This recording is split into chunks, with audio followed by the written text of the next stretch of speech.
Hi, Ollie. Thank you for Hey, joining Jane. me today. No worries. Thanks for having me. Yeah, no, it's an absolute pleasure. We are big fans of the brands, and we've got lots of advocates here. So we're excited to get chatting with you today. Oh, So, to kick things off, perhaps you could tell me a little bit about your career and how you've got to where you are. Yeah. So I've been in marketing for 7, 8 years now, I think, give or take. I mean, I lose track of time, to be honest. So I started, a while back. I used to work in finance, like way sort of like fresh out of college. And I was just sort of working for a couple of banks at the time, didn't really know what I was doing. And I was scrolling through Facebook one night, as you do, as a sort of social media nerd. And there was a job at Cafe Mambo that came up in Ibiza. I was scrolling through, and it was like, we need a photographer, a videographer, and a community manager. And at the time, because I was working in like sales and finance, I didn't really know any of that. All I knew was I'd like to work in Ibiza. And I've not got a camera, so photography and videography is like straight out of the question. And sort of, I started looking into sort of like community management. I'm like, okay, it's this social media sort of thing. I've been doing sort of like ad hoc little bits for like clubs and nightlife and stuff like that at the time. And I thought, right, okay, well, I'll give it a go. And got talking to the marketing director at Cafe Mambo at the time, and so I went through a couple of interviews, and basically said, you've got a job, can you come out in 2 weeks? So off I went, packed my bags, and then 2 years later, and after sort of like working with them, working across the group, and sort of managing all their social media, so I found that, actually, this is something that I want to pursue as a career. I'd done all sorts of amazing things, like interview DJs and capture. It was like right at the time when video was getting big on Facebook and the algorithms changed. So sort of like really, we were quite early adopters of that and just pushing out just raw video content. So we got some really good results. And then, and then after 2 years and sort of many sangrias, came back and wanted to just sort of like carry on that journey, but started to dip my toe in agency. And I think I did a good like 4 or 5 years of my career in sort of like different agencies, working from small agencies, small local agencies, to like bigger ones. So managing sort of like multinational, international clients. And I actually set up, so for one of the last agencies, set up their sort of their social media team, and started sort of taking it fully through from sort of prospecting and winning new business to managing the clients, and then going through to sort of like end reporting and everything else, and growing that team. And then that was really good. Really sort of like opened my eyes agency. I think that was one of the best things that, in terms of like a catalyst for growth, I think it's brilliant. I'd recommend anyone in marketing goes and works in an agency at some point, just because you're surrounded by all these experts and you put into that almost like pressure cooker environment where it's, you've got to manage the sort of like the invoicing and everything else, and also you're surrounded by these experts that you're just soaking up information from, and it's all from people that just specialize in those different areas. So I really took a lot from that, and then and then it sort of led me down to this client side switch a couple of years ago, where this job at Bettys Taylors, or specifically Taylors of Harrogate, because the business is split in two halves. Managing the digital for Yorkshire Tea and Taylors of Harrogate Coffee came up, and I just jumped at the opportunity. I was sort of like looking at the time for an opportunity to sort of like spread myself out, because I was quite social specific at that time, and I had the know-how, because I'd sort of, like I said, I picked it up from managing these different clients and being in that agency environment. And jumped at the opportunity, and it's been 2 years later and many campaigns since. And it's just going from strength to strength at the minute.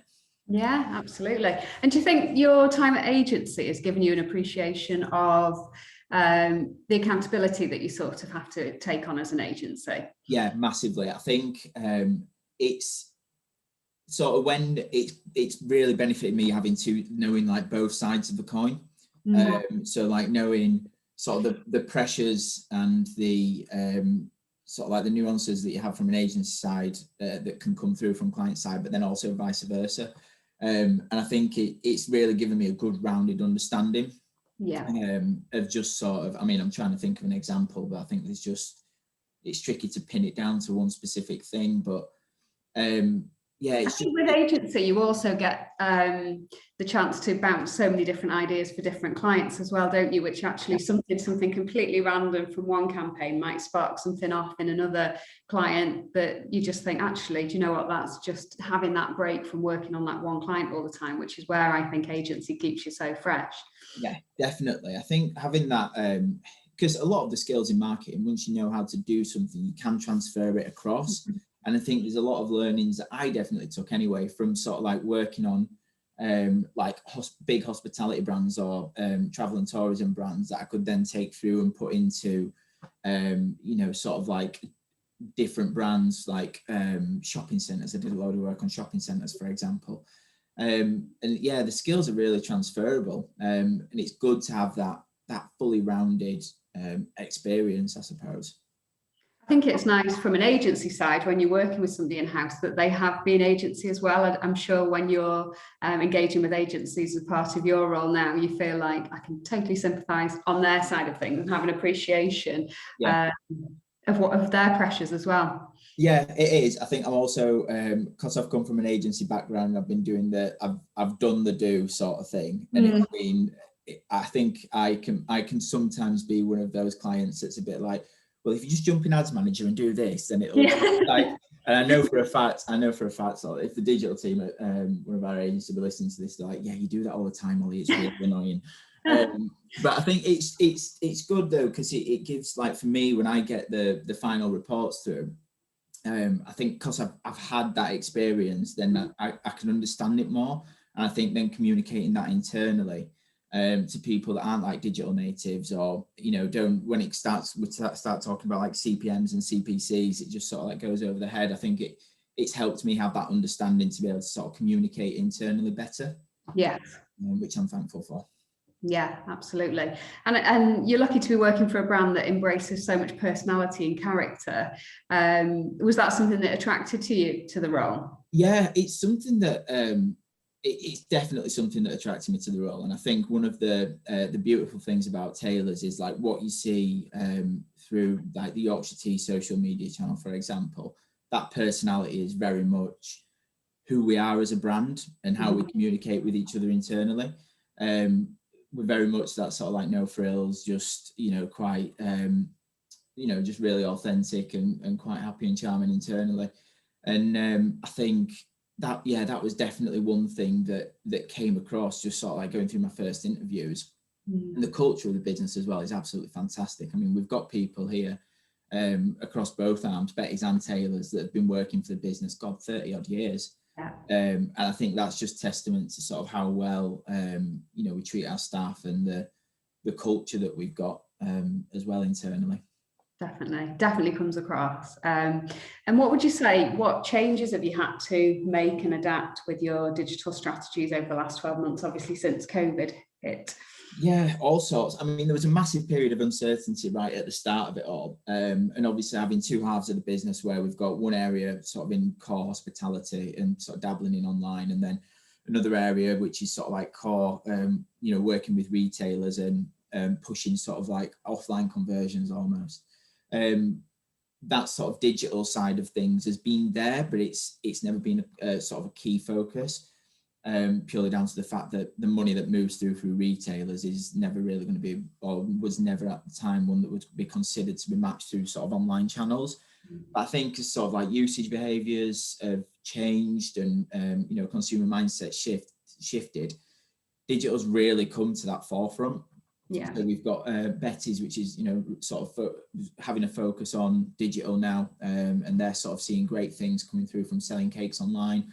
And then for us as well, we've seen, I think it's like, we saw a stat the other day, it was like 65% of our core consumer base are now shopping online or solely shopping online. So digital's really shifted and come to the forefront. And I think that's one change that a lot of businesses are going to have to adopt pretty quick, especially if they're coming from a traditional mindset. And I think if COVID's done anything, it's just these sort of thoughts have probably been on a lot of marketing managers and marketing directors' minds for a while, in the fact that we need to embrace this digital culture. But I think COVID's really just acted as that catalyst for just well, actually, no, you need to do it now. And now acceleration. Yeah, absolutely. And it's the way it's going. Have you noticed from a social side of things, because obviously there's been a lot more people either on furlough or working from home and sort of turn to social media to take comfort from it, really? Have you noticed a shift in behaviour in terms of engagement? Yeah, our engagement's pretty much doubled over the course of that first lockdown week. It was amazing, just how quick it changed, to be honest, and how visible it was as well. So I remember pulling the graphs off and just seeing this massive spike, and I'm like, well, we've not really done anything big just yet to sort of just shift that. It was just purely from organic behaviour, and sales as well. Sales off the back of it, people drinking more tea, so that, like, sales. Like holidays, sat at home drinking tea. Yeah, I know for a fact I'm drinking more. It's like every couple of hours I'm like, oh, I'll go put the kettle on. Absolutely. But yeah, we saw it really spike, and because of this sort of like period of uncertainty, we basically had to do more with less budget, because we wanted to try and, as a business, make sure we banked as much of it, just because we didn't know what was around the corner. And we sort of shifted from, I mean, we've never really been like a hard sell business anyway, and like pushing products, but the core sort of social strategy was very much around, well, let's just entertain, let's just be there just to purely, like, you know, put smiles on people's faces and just bring a bit of light to it. And yeah, we sort of really took that. We started doing a lot of sort of like low level content that was just around just making people smile. And we've got an excellent social media manager who I work with as well, who was sort of just knocking out really, really great tweets at the start of it all. And then even through to the bigger activations as well, so like social distancing teapot, Brilliant, around September, which was, I remember being in the meeting for that, working with our sort of lead creative agency, and they were just like, yeah, so we're going to do, we've come up with this idea of the social distancing teapot, and it's basically a 2 meter long teapot. I was like, right, love it, yeah, let's go for it. Yeah. Well, like, you don't need to say anymore, just a massive teapot. I'm absolutely sold. We jumped on the back of that one and designed you a Yorkshire Tea for, you know, when things started relaxing a bit and you were allowed people in your garden, we thought, you need a teepee, you need a Yorkshire Tea. So yeah, we're on the same line. Yeah, we've I mean, the mad thing was the amount of people that messaged us, and we found this with Yorkshire Tea, like, our audience are fantastic. It's one of the only brands that I've worked on where the audience is just so happy, like constantly engaged. They talk to you like you like you've got a personal relationship with them. And off the back of the social distancing teapot, the amount of messages we got saying, can you please release this, I want to buy it. And even off the bat, I think this morning we just did a bit of a jokey post around the fact there's been a dinosaur fossil. Yeah. And we sort of did a bit of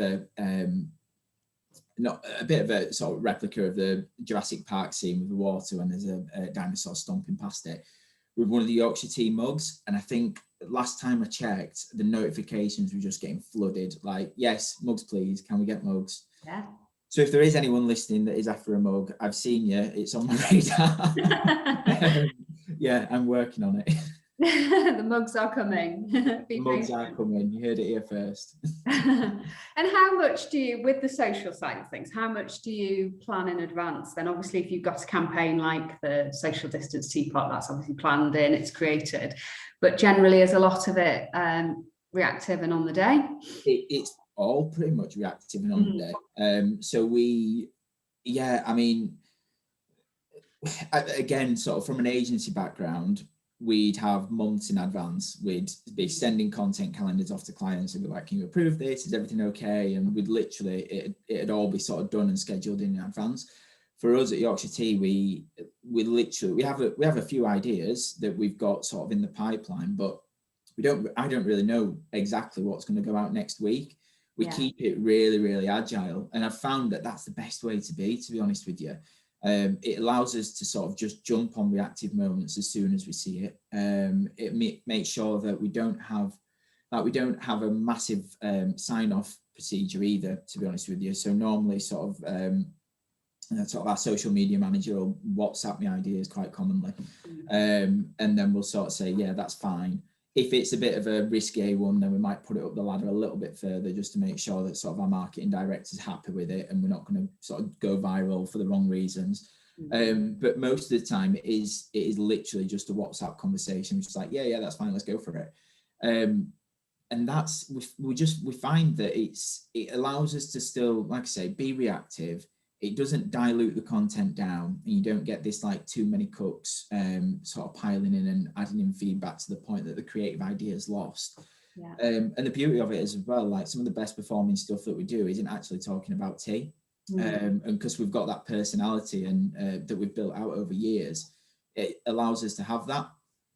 So the amount of sort of creative freedom that we've got on Yorkshire Tea specifically, and what we're hoping to get to on Taylor's coffee, because obviously that's another side, is brilliant.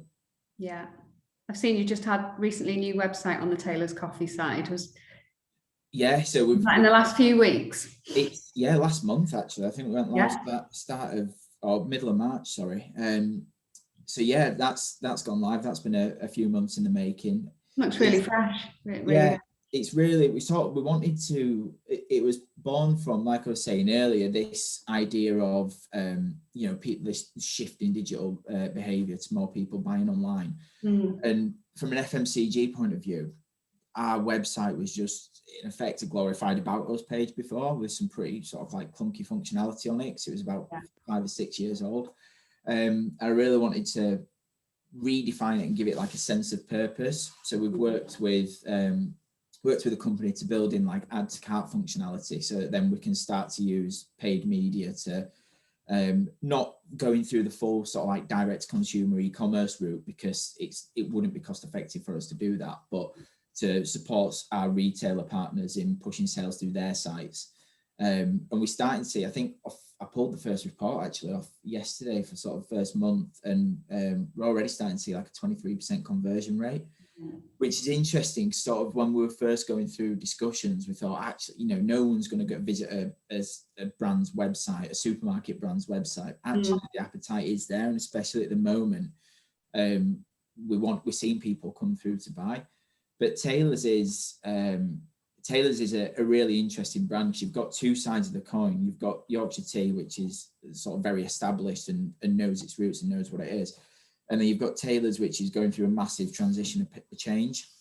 So it's sort of shaking off this old heritage that it's got as almost being sort of this, sort of like older brand.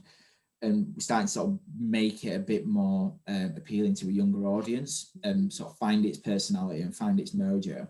And the website was sort of like the introduction to that. We've also got a new product range, which is launched, that's in stores now, which is sort of created for the end drink in mind. We've started some social on there as well. So we're starting to bring that personality through on social, not to a point where we're on Yorkshire Tea, but starting to build those foundations. And we've got some really interesting new ads, which if anyone's watching Great British Bake Off or Celebrity British Bake Off next week, they might see. I like the sense of humour. I was reading your LinkedIn profile actually, which brings me back to Great British Bake Off. I liked some of your little asterisks as to what you're working on. Building an algorithm for Amazon Alexa, which will predict the winner of Great British Bake Off. I like that. Looking forward to seeing that. You're designing a messenger chatbot which brews the perfect cup of tea. I thought brilliant. Even the humour's taken through to the profile. Yeah. Well, that's us. That's what I was sort of saying earlier about. That's who we are as people in the company. It is, it's a really creative place to work, and we don't take ourselves too seriously, and we're open to a laugh. So that is pretty much us. And I am working on those things, but the animated hologram of Jeeves is going to be a few years in the making. So Jeeves, Amazing. So how do you think you've managed, especially on the Yorkshire Tea side, because it's such a long established family brand, so it could be perceived as a brand that, you know, there's modern brands that have come out, but you've absolutely moved with the times, you've kept current, you've brought the audience along with you, you're bringing in new people. So how do you think that's been achieved? Do you think social media has been a big part of that as well? Yeah, I think social media has been a massive part of it, to be honest. I think social media it's definitely been a catalyst for us sort of finding that personality, and that personality is what's allowed us to cut through in a relatively, some would potentially say, dull market. I don't think it is personal. I think there's even some of our competitors are doing interesting things, but I think because it's tea and it's, you know, it's quite habitual, it's not necessarily deemed as a sexy category. But I think for us, sort of, yeah, allowing us to have that personality has been a massive thing in allowing us to cut through. I think social was one of our first channels from memory, which was it was a bit before my time, the social channels first started, that we actually adopted as a business. And I think we started doing social first to sort of find us feet, and then TV and everything came after. Yeah. So very much we've taken that personality that's been developed for like a social first audience, and then rolled that out through the brand personality that you see today. There's been some great social campaigns, haven't there, recently, like the obviously Weetabix with the beans on top. And so when you as a brand want to jump onto something like that, is that something that you have the ability to get onto quite quickly, or is that something you'd have to escalate for approval? Because I think there was so many brands who probably just missed out on that, because the social media probably had a great response, but they didn't get the approval. Yeah, we can jump on it pretty quick. I think that's the beauty of having such a like we've got. So Dom, who's our marketing director, he was the one that actually founded sort of the Yorkshire Tea Twitter channel when way back when. And I think because he's come from a digital background, he's got that trust in us. We know what we're doing, and that he doesn't need to be involved in every sort of decision making, which is great because it gives us that agility, and it allows us to sort of be snappy with our decisions and say, right, okay, yes, that feels right. But even on times when we might just need a second opinion, we'll sometimes ask one of the brand managers and just bounce it off them as a sounding board. But it's never like a formalized, yes, this, like criteria needs to be met. So we can just pretty much pick up on things. I mean, even like the dinosaur tweet that's just gone live this morning, that was that actually came from one of our creative agencies, and they spotted it and they were like, oh, we've seen this article. Yeah, we can do something about it tomorrow. And we're like, yeah, sound, just send us over what you're thinking, and we'll get it live. And yeah, we pretty much turned that around in 8 hours. So really sort of like quick and agile. That's good, because you miss it otherwise, don't you? And I think it's not like you're touching on anything that's potentially going to be offensive. It's probably just monitoring the silly level, isn't it, really? So it's just finding the line. And I think, again, like the beauty for us is, and I think I've said this before, like the audience love that silly, they love that personality. Totally, especially at the moment. I think everything's been so doom and gloom for so long. And actually, if you can, and social media itself gets a bad name for itself, or online bullying, racism, but actually I always flip it around, because obviously I'm a big social media advocate, and I say it's the minority that ruin it. And actually there's so much power through social media. There's so many good things that happen, but it's more the negatives that come through in the media. Yeah, exactly. And it's that old saying as well, like customer service, where if you have bad customer service, you're more likely to tell 7 people. Totally. If you have good, you'll only tell 1. And I think, social media has, especially over the past, 2 years at least, it has started to get a bit of a bad rep, and it's been in the spotlight more for the negative reasons than it should. But I always stand around, like I've got family in Australia, and, having that, if you think back to 20 years ago when you couldn't just pick up the phone and speak to someone in Australia or shoot them a message without getting ridiculous call fees, that ability to be able to communicate across the world, I think is absolutely fantastic. But yeah, it is the minority, and I think there's, especially with something like the stories that you see that are a bit more not sort of specifically on like cancel culture or the online bullying or anything else, but just wider. I think us as a society need to get better in how we use this technology. Because it's grown so quickly, we've just almost had it thrown upon us, and it's always escalating and developing, which, as you know, digital specialists, it's a pain to keep on top of sometimes. But I think we've just not had a chance to properly sort of learn the benefits of it. And I think in years to come, when it's been around for a bit longer, I think we'll get there, just moving at a rate that we as people can't keep up with at the minute. Absolutely. Is there one particular campaign then that you could mention, highlight, that you've worked on as part of your current role that you think, do you know what, that's been my favourite, that's had the best results? Yeah, so I would, I'd pin it to two. Oh, I'm just trying to think now. I always, whenever anyone asks me this question, I'm too many to choose from. Yeah, if I were going to say two, it would be, I mean, social distancing teapot was absolutely great, and watching people's reactions to that was fantastic. And as a piece of creative, I absolutely love it. Oh God, another one's popped in. Carbon neutral. That's on TV at the minute. Actually, that's the first time that we've taken a social video and put it on TV, and we're starting to see good results from that. So if anyone sees our ads, take a look out for that one. That's a really good one. It's really heartwarming. I remember sat in the meeting with the agency. I was like, oh, this is really wholesome and like warm and fuzzy. And then I think my favourite one would probably actually be Toast and Jam campaign, which we did last year. And that was like prime Yorkshire Tea being agile, because we had a campaign planned. So we'd been planning it for about 6 months. We had this campaign planned, and we were like, right, okay, we'll go live on this day, and then we'll follow it up with this, and then this will happen. It was all very methodical. And then we went live with it, and the comments on Twitter were just too good not to ignore. Yeah. So the conversation, and the actual announcement post as well, that was just shot from my phone on my garden table outside, and then we just went live with that. So it was probably at the time the most low budget product launch we've ever done. But yeah, off the back of that, then the comments that we got sort of spurred on this conversation. We decided, right, okay, well, we're going to take these tweets and we're going to put them on billboards. So we plastered them absolutely everywhere, and we managed to sort of secure. And hats off to our media agency for this, because we got creative turned around within 48 hours, and then something ridiculous like 600 billboards across the country. Again, so I think we went live on the Wednesday, and the main campaign was live then for the Friday. No messing. Yeah, we just went straight in with it.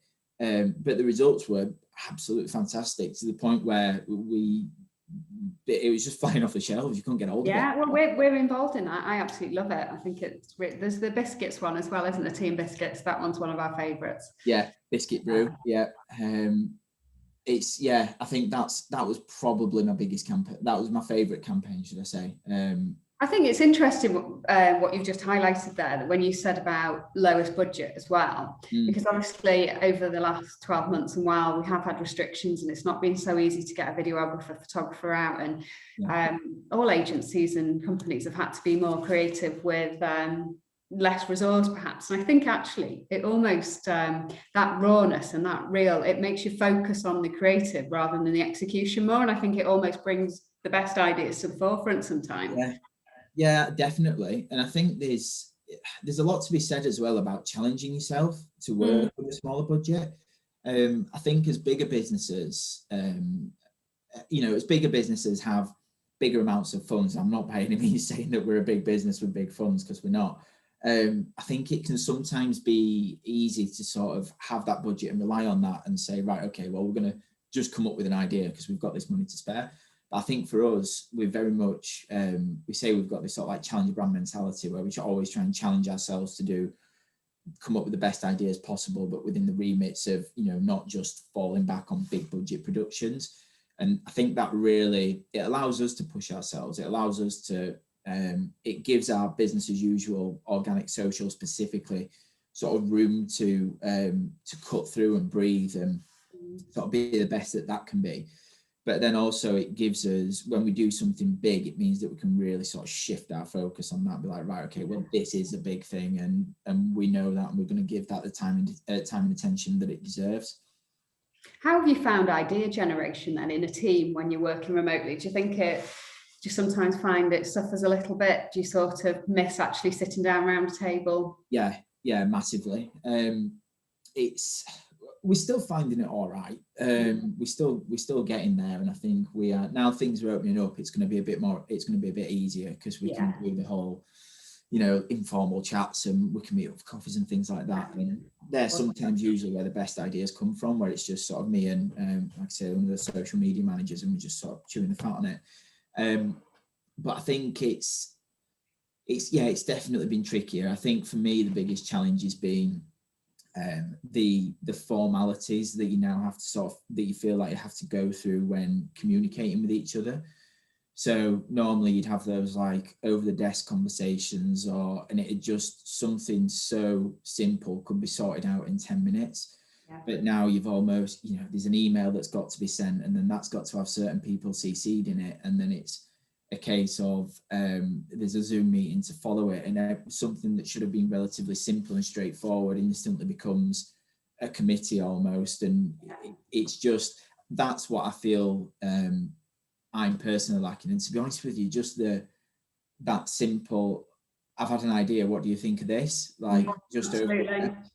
And I think sometimes it's almost, somebody might start on an idea that's almost there, but just having picked that up in the office, you think, actually, do you know what? That's just led me onto this, and that could be brilliant. And that's how ideas are generated. And it's totally about, for me, people being together, working together. And I don't know about whether you've brought people into your team, but I think it's a real struggle for sort of bringing in graduates and bringing in apprentices to businesses where, like you just mentioned, with being an agency, you're around these characters, you're soaking up all this knowledge, and it's very difficult to do that because you're almost in a box, you're at home, you're sort of thinking, I don't want to pester them because I know they're busy. And I think it affects your confidence as well when you're just entry level and you've got an idea, but actually it's built up then, isn't it, to present it on Zoom, whereas it might just be a scribble on a piece of paper that's absolutely fantastic. Yeah, exactly. I miss the office, and I think I never thought I'd say that, because I've before sort of like this, and sort of as I was sort of in between agencies, I did a couple of years freelancing, and so like being at home, it's not that detached from me, to be honest with you, or working from Starbucks and all those things that you do as a freelancer. So I kind of embraced it pretty quickly, but then what I found is just that having that noise around you and that feeling like you're in that little bubble and there's loads of people all doing things around you and everything's, you're picking up little bits. It drives me mad. I can't work in silence. I hate it. I've got my AirPods in if I'm really concentrating, or I like to have just noise going on. And I genuinely feel like it makes me more productive as a result. So I've found that a bit of a challenge, to be honest with you, just not having that environment where you can just like soak things up, and that human interaction, something that I've struggled with anyway. I totally agree with you. I'm absolutely a people person. That's what makes your company enjoyable, really, isn't it? The culture, the people that you're with. And I think for me, I find if I'm busy and there's a vibe, there's a lot going on, I'm more productive, I can get through more, whereas otherwise I find quiet almost distracting. It gives me an opportunity for my brain to go off onto something else. That's it. There's so many distractions as well, isn't there? Like and I think people say, well, you get your head down from home because you're just there and you can concentrate, which I get to an extent, but I think at the same time, people have no idea as to what you're at with something, and they'll just send through a Teams call and you're thinking, whereas actually they'd read that situation a bit more in an office. Yeah, that's it. I mean, I've found I've just been getting busier and busier and busier and busier over the last 4 months. I've really noticed it. But it's a lot of the things that that could be just swatted away if you're in that office environment. You could just, that didn't need to be an email and a Zoom call. That could have just been a chat over the desk, or just a phone call. Phone calls don't exist anymore, do they? That's it. Me and Lucy, the brand manager, we sometimes joke about it. We say, we'll do like a phone call because I'm sick of Teams. And it is something different about a phone call now. That feels like the new like water cooler moment, as opposed to formal. Yeah. And it's funny, when we get initial inquiries come through, I always say, well, can we do a phone call first? Because I just find that I'm totally focused on a phone call, whereas when it's something like this, everyone's checking out your background or looking at different things, whereas you almost feel a bit rude looking off camera taking notes. So I think there's definitely still a place for a phone call as well. No, I think it'll be good. I'm looking forward to having the office open back up, even if we don't go back to, full like 9 till 5s in the office. I hope we don't go back to the full 9 till 5s. I hope, I mean, not so much from our business, because we have very much like a flexible working culture anyway, to be honest with you, or we did before COVID came along. But I know there's a lot of businesses out there where, people almost feel like you need to be in the office 9 till 5. And I'm hoping that this has pushed people in that direction, where actually they realise that no, flexible working can be a thing. Like I know one of the guys in our team he's been stuck in Germany for the past 4 months.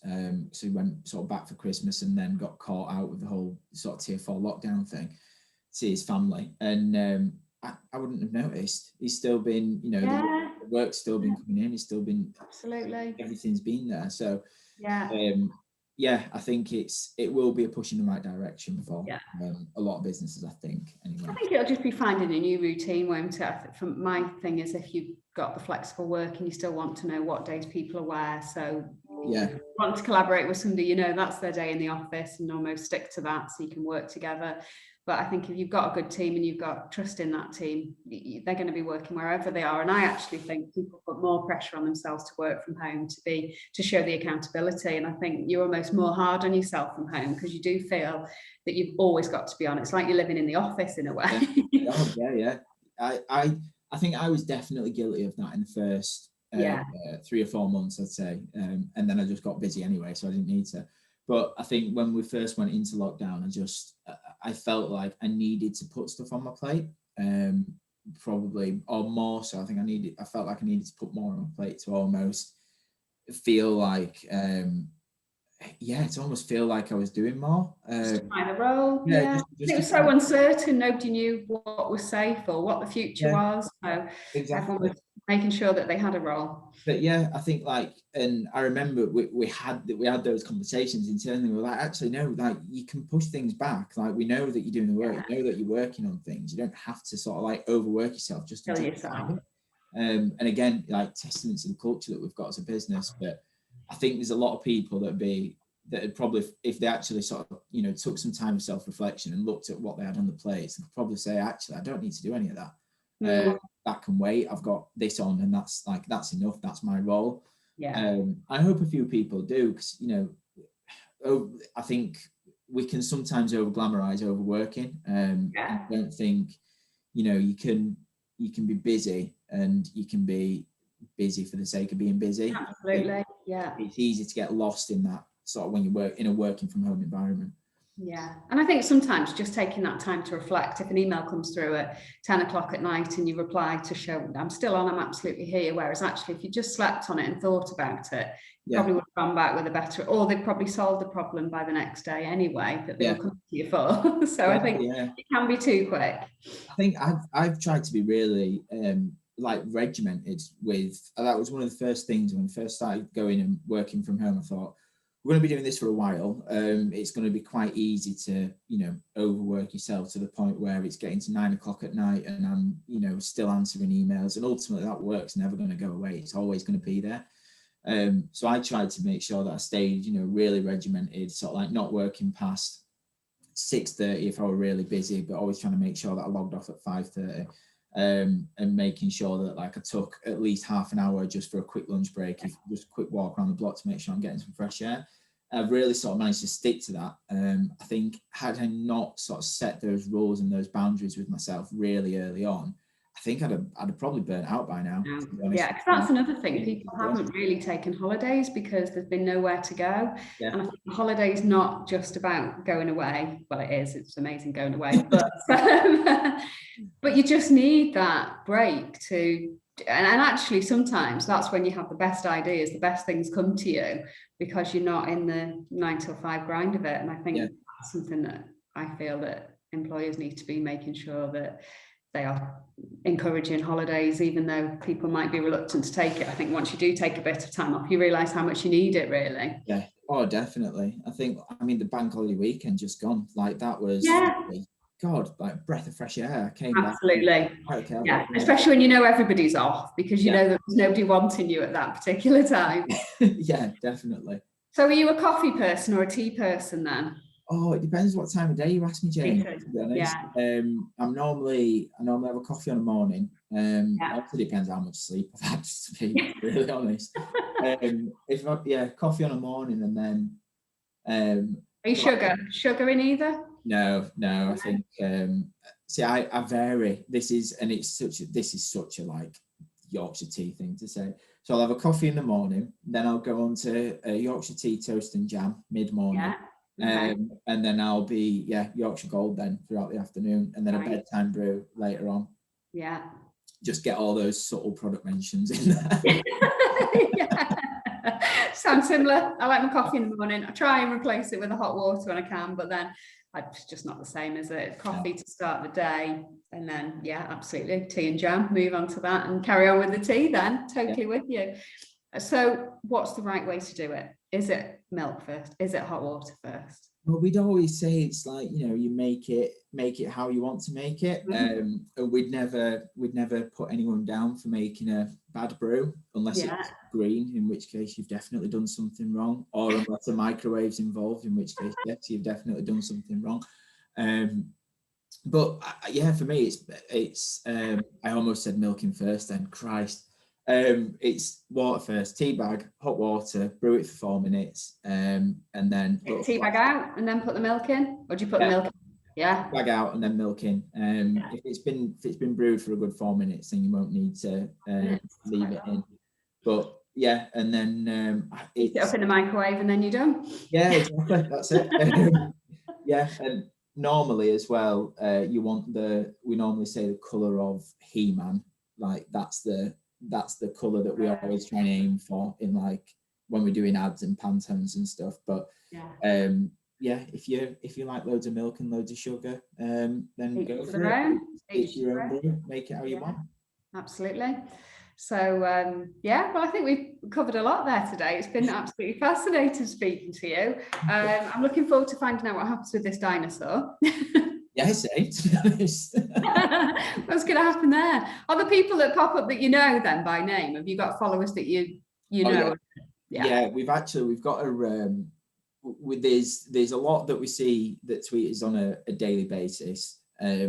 There's two which I know every morning without fail. We get quite a lot of police as well that sort of messages.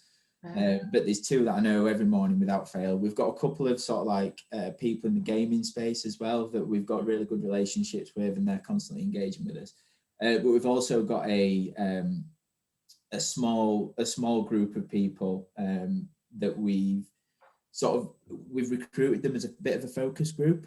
So they're really dedicated loyal Yorkshire Tea fans that we've seen on Facebook for years, and we've sort of started working with them, just sort of bounce ideas off sometimes, and they'll know the brand, won't they? Yeah, exactly, and just to get a bit of a sense check, and I found them really valuable, to be honest. Just for bouncing ideas off, but also like for just keeping them in the loop in things that we're doing, and acting as like a sounding board, and just sometimes just someone just to have a chat with, because they're all really decent people. But so we've got, like I say, there's a lot of frequent flyers. There's a lot of really brilliant characters in our audience that we love to engage with, to be honest, and we see. And are most of them Yorkshire? How far does it spread, the brand? You'd be surprised. So obviously we've got a very core sort of like Yorkshire following, but we've got fans Australia. We've got in previous campaigns that we've done where we've gained quite a bit of attention. It's gone as far as we've found sort of like Yorkshire Tea fans in Korea. Do you think they're expats then? Do you think they're Brits that have moved? I think there's a lot. There are a lot of expats, but we're finding, like America, for example. America's a really interesting market for us because we're seeing a lot of people buy into the brand that have heard from us from either social or like some of the influencers that we've worked with.